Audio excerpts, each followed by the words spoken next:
Guys, Mike Decker here. A little quick update. Here's what we've done to the Takacat. So we ran into some problems. Let me flip this around and give you guys a little show. We ran into some problems and had to change out a couple things. One of them being the transom. We had this lower transom here. I don't know if you can see, but the welds had broken off. The wheels had bent totally underneath of it. They're all, you can get a good idea of what these look like now. They're pretty well bent and tore up. That happened on day one.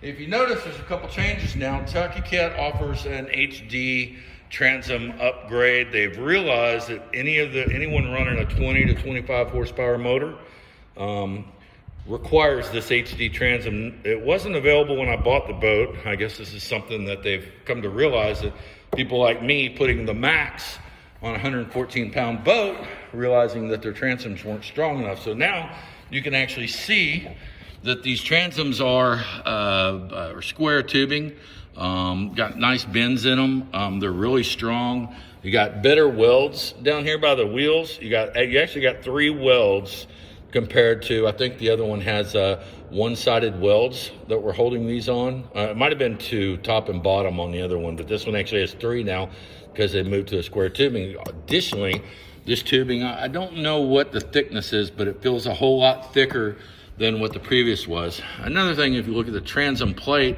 they've upgraded the transom plate and now gone to with a metal, some kind of metal sheathing here to help out with the impact of the motor onto the, I don't even call that bunkie board or backer board, whatever that stuff's called. So it seems to work out really nice. Actually really impressed with the upgrade to this. I think this will solve the wheel collapsing underneath the boat. I moved it around a little bit, seems to hold pretty well. I'm pretty impressed with it. Takacat, I talked to them. This should take care of that. If you look, I did maintain my front board, so with my serial number and everything still on it, so that should be good.